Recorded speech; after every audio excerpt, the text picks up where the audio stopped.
But, it's interesting because Brad Bradford, who's a mayoral candidate from the Beaches, East York, he's a councillor currently. He comes out and on the heels of this and says, we need 1,000 new officers. So if I get elected, 1,000 new officers, that's on the day that the police chief, the existing police chief, reports that it's down. Thanks for joining us. TPL Media, TPLMedia.ca, TPLMedia.ca/local, because we might be in your neighborhood. Joining me, as always, Paul Micucci for this week's crime update, or I guess this week we could say crime down date, as it seems like we're getting news that crime stats showed that crime is down, certainly out of Toronto. Yeah, out of Toronto. So Chief Demchuk, he actually showed up about 3 days ago in a hearing where he was a couple things at the board. One thing, he was looking for a extension of contract, which he got. He got a 4-year extension of his contract. But he did report to us that actually our crime rate index is down by 6%, Mike. Okay, so now can I throw some at you? Seems I don't know. That seems tough to swallow, to be honest with you. Well, it's interesting. So I love stats. So I dug into the stats. Stats me, Paul. Stats me. All right. So the operating budget, this is for the Toronto Police Service, TPS, is $1.7 billion. That's a huge tab. It's a big tab, right? Year over year, they got a $93 million increase, which turns out to be a 7% increase. They got 143 additional officers for $20.5 million in hiring. How many officers? 143 new officers. Okay. Right. So they've got That doesn't seem like a lot of officers per capita in Toronto. Well, that's new ones, right? That's on top. So that's the new ones that come in on board. So again, we saw this 7% increase in budget. We see a 6% decrease in crimes. Now, crimes have been going down, apparently, when you look at the crime index across Canada, everywhere but New Brunswick and Nunavut. Why? I have no idea, Mike. So, I don't feel like they're going down. I don't feel like I'm hearing less about crime, and this was an interesting, so what kind of got me going when I looked at this, I'm thinking, okay, we just came off, a mass shooting at festival we had on Lawrence. The Ryan wedding, which we're going to talk about in a minute. Massive bust. Project South, massive bust. Big implication directly with the police force. Exactly. So that was all in the news. And then, Windsor, we saw this, tons and tons of drugs, guns actually confiscated on a logistics bust that was transportation across Canada. And they had, boatloads of drugs on a table. We saw it on the news.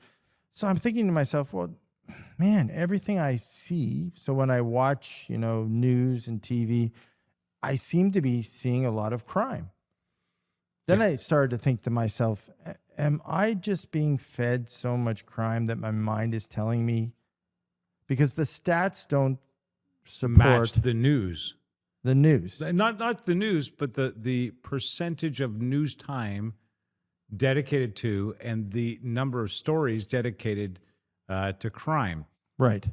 I get you. I don't disagree, Paul. So, and the fact, Mike, that news cycles all day long. So here's the interesting thing. So some of you who are too young, you won't remember, we used to watch news, once a day, maybe twice a day if you stayed up late. They had 6 and 11. 11. Yeah. The news at 6 and 11 with, Ron Burgundy, right?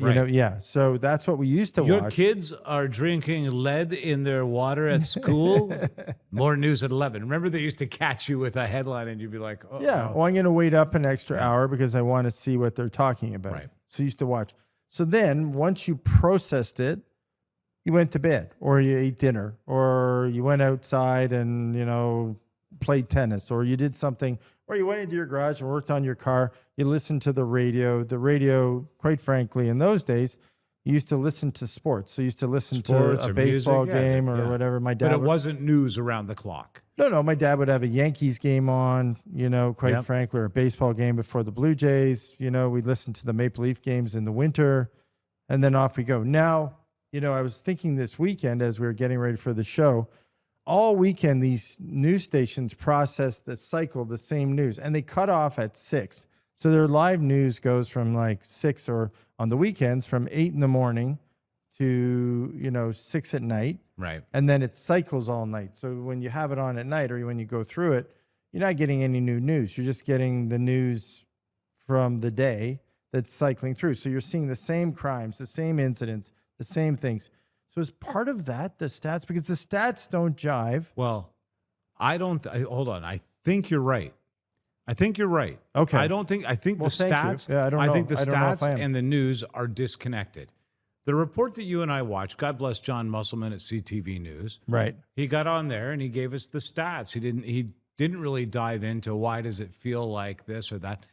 But the truth is, that's the same news people that put the festival on St. Lawrence, or on Lawrence, the Salsa Festival on Lawrence in Toronto. They put it on TV for weeks at a time. I'm not going to say what story you and I were involved in, but we Right. might have had a life of crime at one point and made the news. And you might recall at that time, Paul, Yep. what we were on the news about had very little to do with reality, and it was there every day for how long? A week and a half. Oh, yeah. Over one single statement that we made that was misconstrued, and it made the news forevermore thereafterward, giving the impression that it was something that it wasn't. And I think that is what we're experiencing with crime. If it bleeds, it leads. That has never changed. Right. Yeah, no, but it's confusing because here we are watching all this this crime through our news stations. Then we have the police chief get up and say, it's going down. Now he's kind of saying it's going down based on the crimes that he is addressing.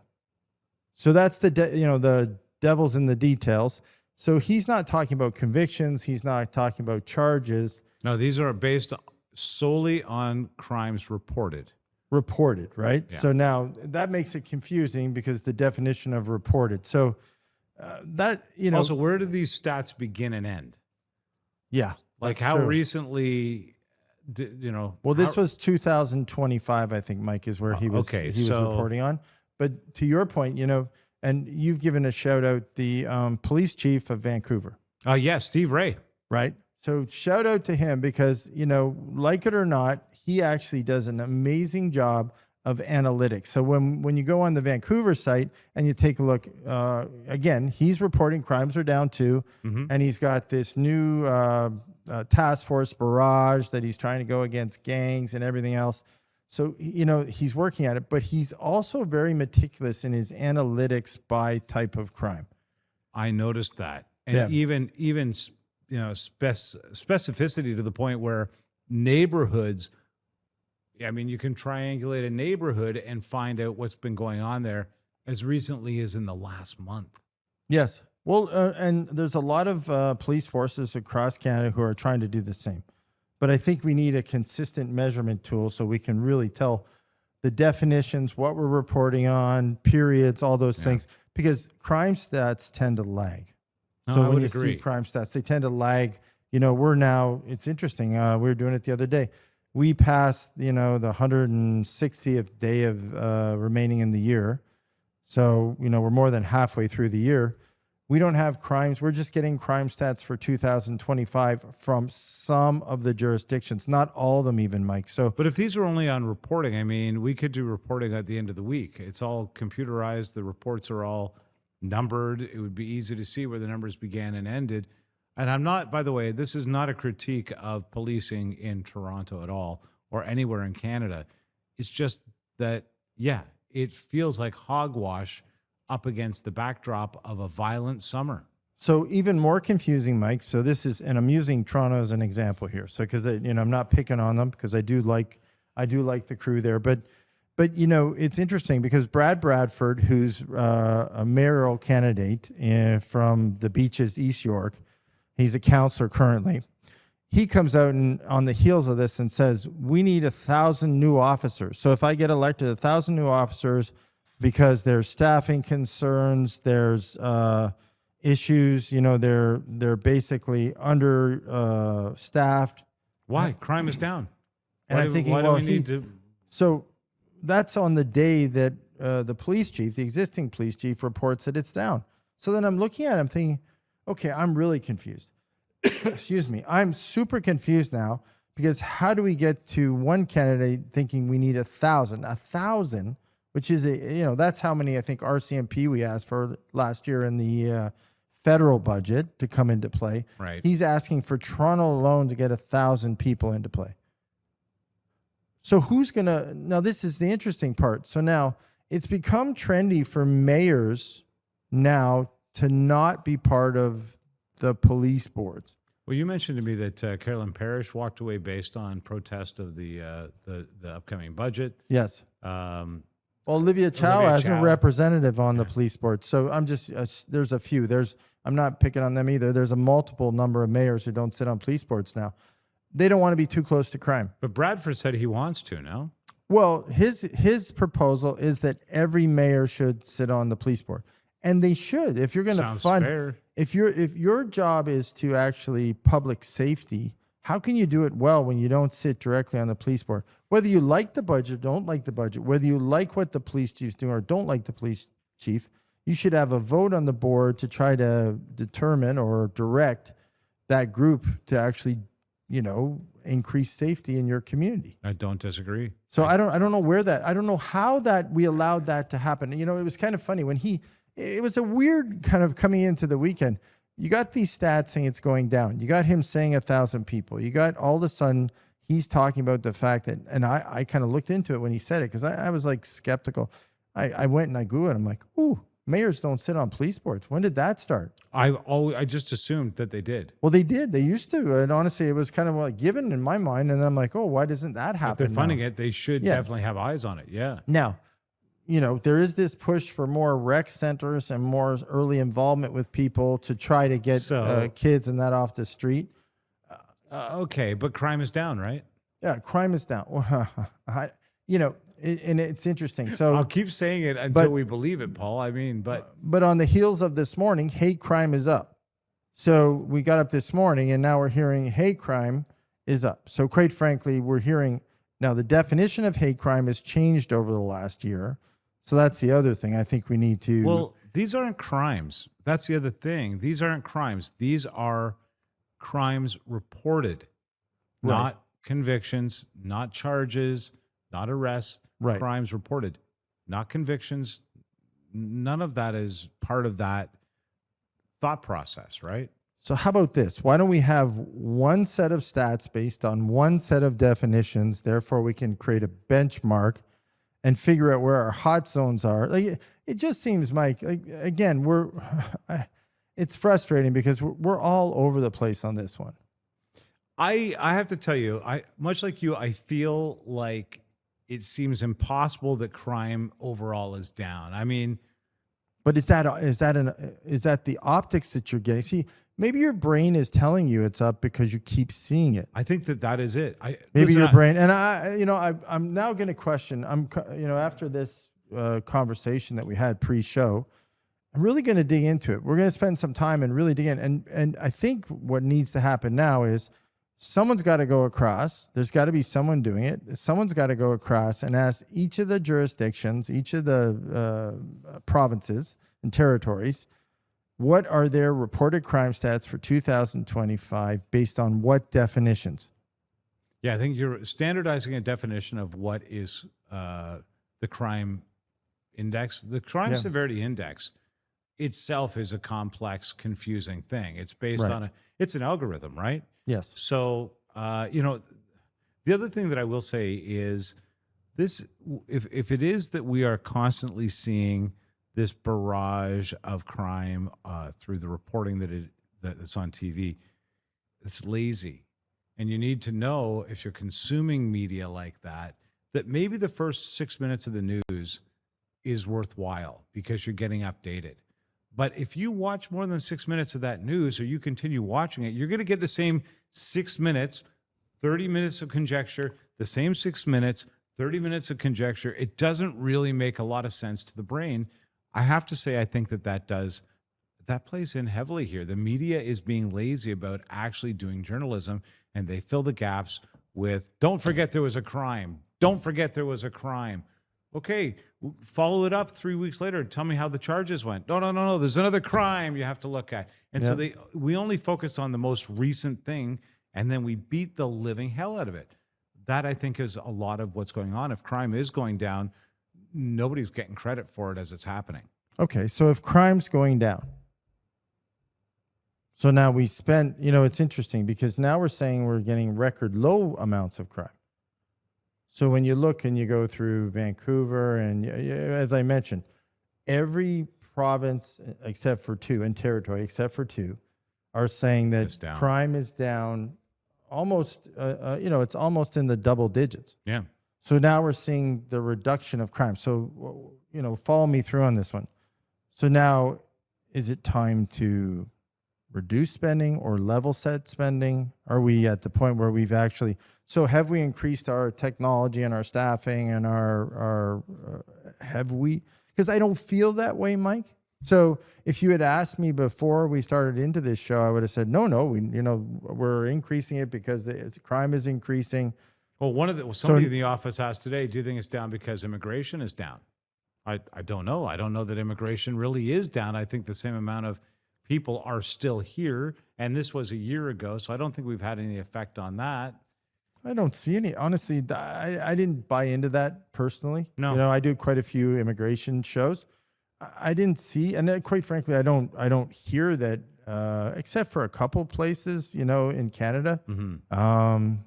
You don't really hear about it much. You don't hear, that new Canadians are committing rampant crimes in any city. There's been some issues, out west in Vancouver that we've talked about on the show. But the suburbs of the GTA to some degree. Suburbs to some degree. But, for the most part, it's leveling out. You feel like it's leveling out. So, no, I don't get that. But it's interesting. So now are we at the point where this is a budget line item when we come to budgets for this upcoming year in our municipal budgets that we don't need to increase anymore? We've satiated it with the right amount of staffing and the right technologies. So I don't think that's what Chief Demke wanted you to take from this. I'll be honest with you. No. But it is a valid question. If crime is down, do we have the formula? Will it continue to go down at this rate? So then we level set it, right? Level set it to the crime stats. And then, quite frankly, but still, because... I like that idea. So, okay, so now we've got a median right now. Crime is down. Yes. We'll take this moment to make a mark in the sand at this budget saying that it brought crime down this much. And as long as it stays at that percentage, this is the budget. Well, they match country, or they measure countries on crime based on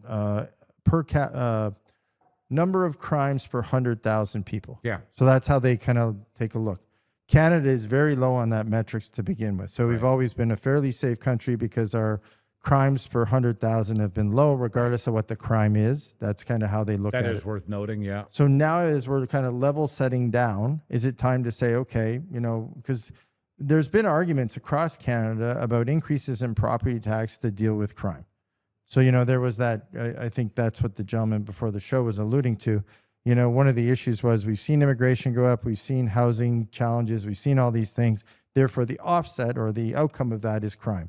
Now, all those things are starting to kind of calm down, and we don't see as much. So, we don't talk about housing like we used to talk about housing being lack of housing, increased housing costs. That's true. Right? It's all housing costs are going down. Appreciation, is now depreciation. All those things are changing. So is now the time to say, okay, let's take a look at it.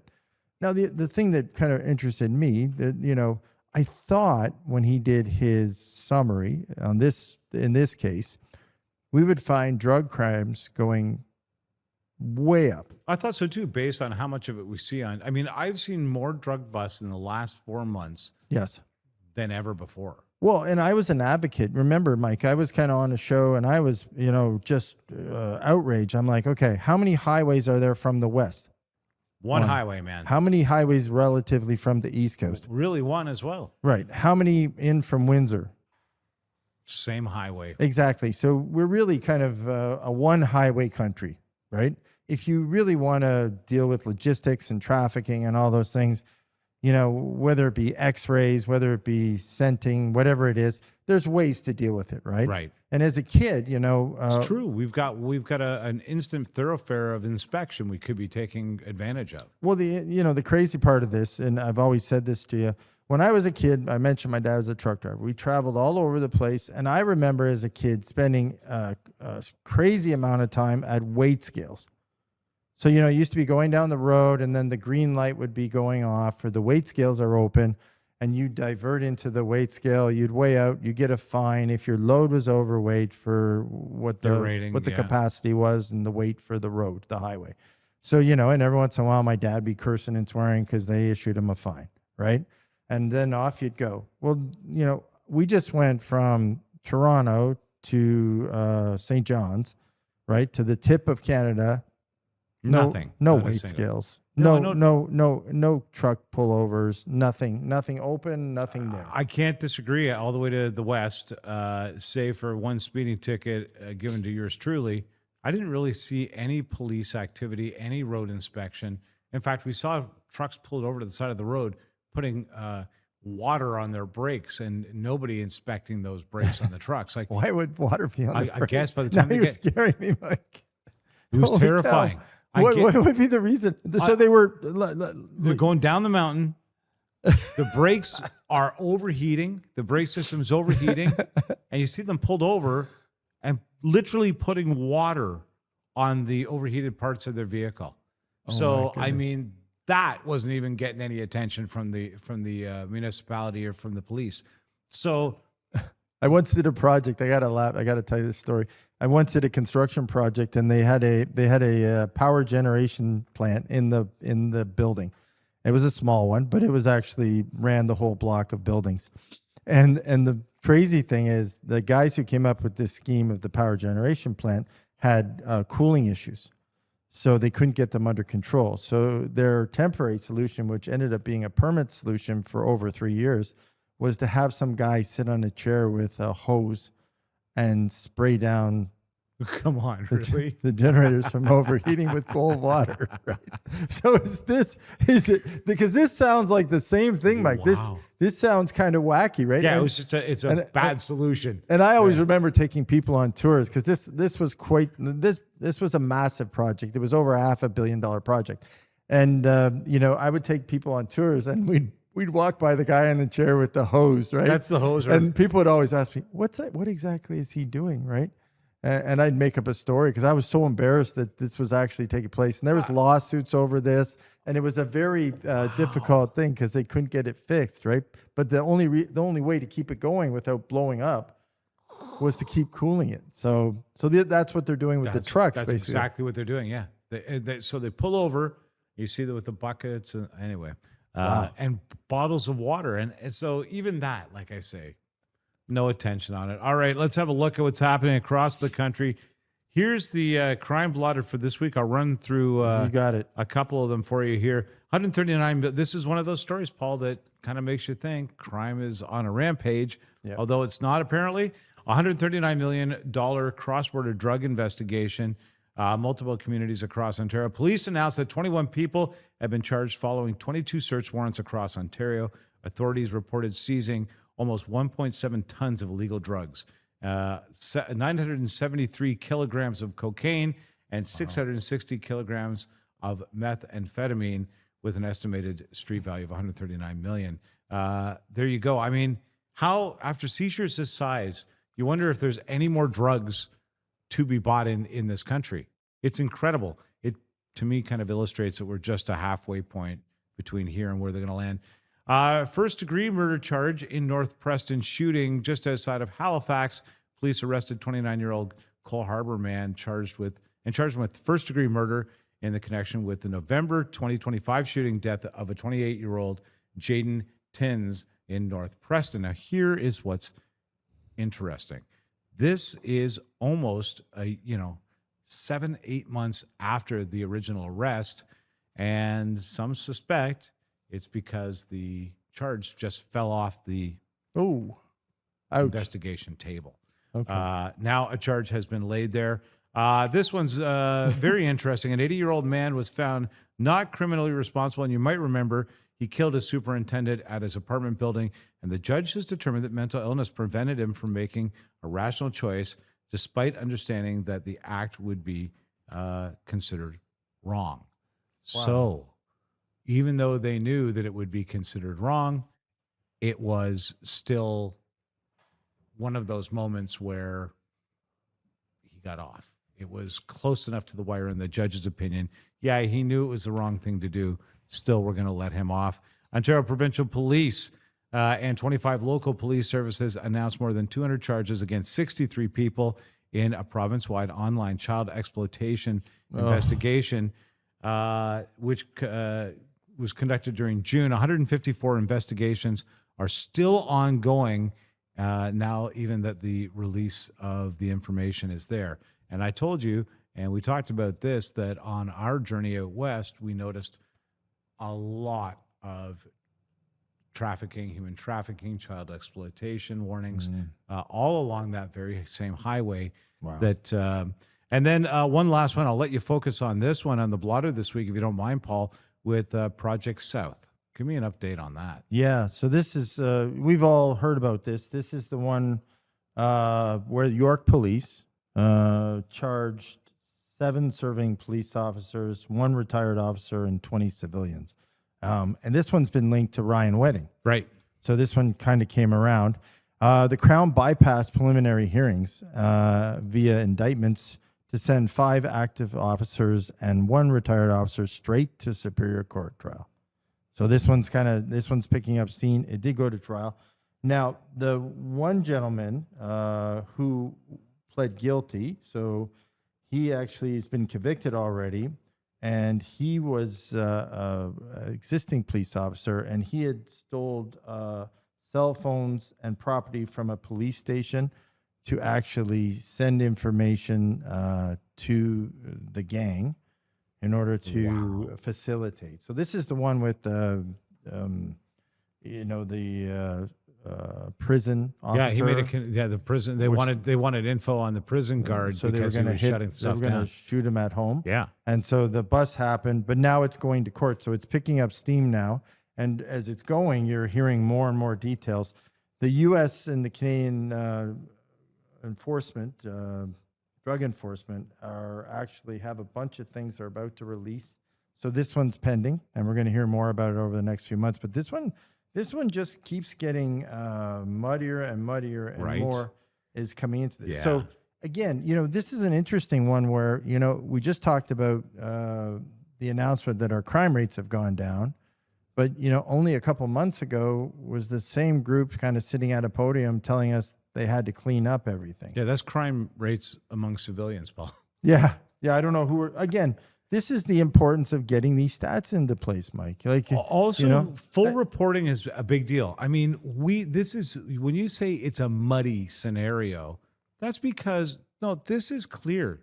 The police aren't giving information to journalists who aren't there. There's no journalists there saying, wait a minute, unravel this for me. Yeah, define this. Yeah. Yeah, and that's the challenge. So this one we just get, and the U.S. is kind of prodding us. Yeah. So this is one where Americans are sort of saying, okay, you got to unravel this now, because they're the ones who did the arrest. They're making all the ties in, and they're releasing. So this is one where, quite frankly, we're in a little bit of the police force is in a little bit of an odd situation, because the Americans just keep disclosing more and more.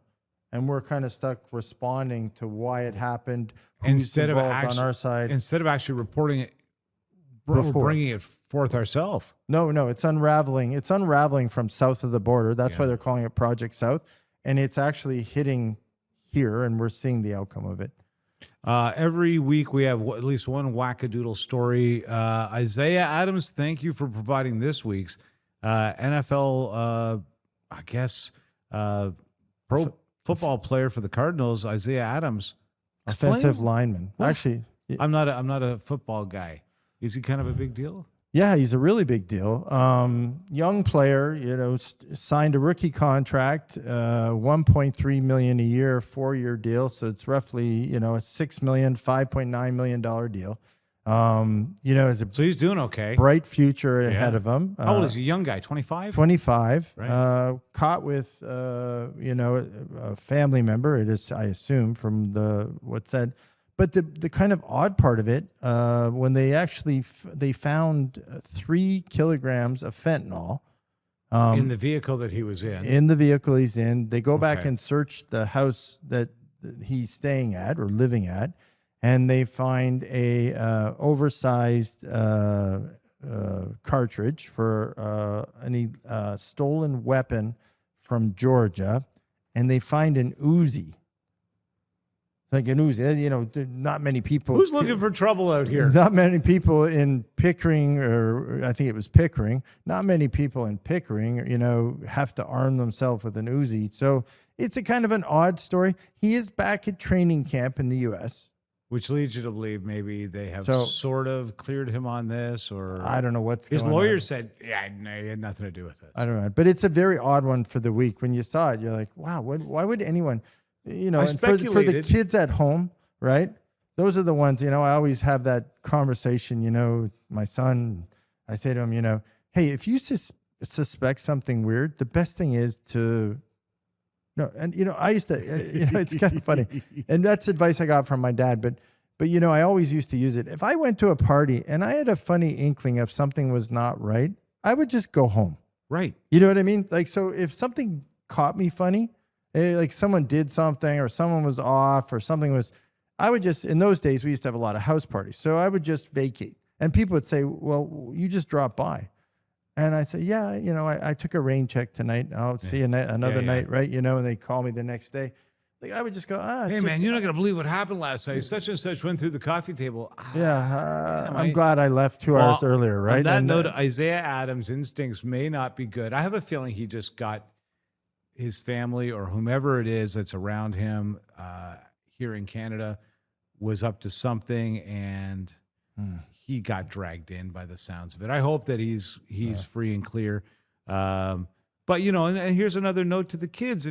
If you're making that kind of money and you got people back home who are involved in something, just stay with your money where you're making it and get on with your life. Well, yeah. So here's the thing, right? You got, football. We're talking football now. You have a limited career. Yeah. Right? You got to, so. I sure did. No, no, but you got to commit yourself to the period that you're going to play. Yeah. So you got to say, okay, I'm going to stay clean and above board for the period. From 24 until my brain can't take it anymore, 27. Let's say you get 4 years in, Yeah. right?Maybe 5. I think the average lifespan is not even 5 of a career of an NFL player. But say you commit yourself to 5 years. So next 5 years, and then after that, I can determine what I want to do for a living, whether I want to do something untoward or whether I just want to go and have a nice family. That's up to you, right? But that period of time, focus. You got enough money. You can. This is always my thing. You can pay for a driver so you can have a few drinks. You can pay for some security when you need it. You can pay for your own home, condo, or townhouse, right?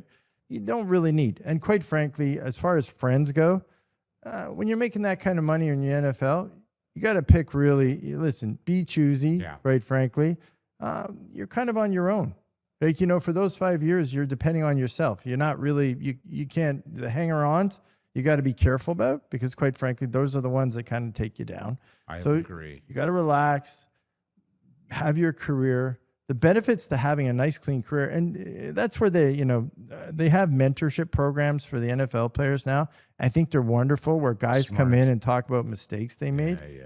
But I was lucky enough in my lifetime to meet lots of NFL players, some good, some bad. And I did a big project in Baltimore, and I met a bunch of interesting football players, some good, some bad.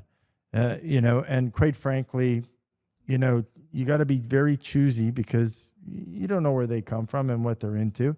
And life in different jurisdictions, especially in the United States, is very complicated. They tend to just look out for each other as well, and they're big guys with big money. They can do big mistakes pretty quick. Yeah, and they get away with a lot of stuff. That is your crime report. That is Paul Micucci. I'm Mike Wixson. Thanks so much for being with us. Don't forget, subscribe wherever you're hanging out, listening or watching this, and keep an eye out. The debate room and think tank are almost open, and we want you in there. Thanks. We'll see you next time. Looking for reliable and convenient personal safety products? Less Lethal has you covered. As Canada's only authorized Byrna distributor, we provide a range of products for recreation, protection, and security. Explore our Byrna launcher lineup, including the LE, SD, TCR, and Mission 4, designed for different levels of performance and protection needs. We also offer the Banshee personal safety alarm, designed to protect children, women, and vulnerable individuals. Because your safety is our top priority. Shop now at lesslethal.ca.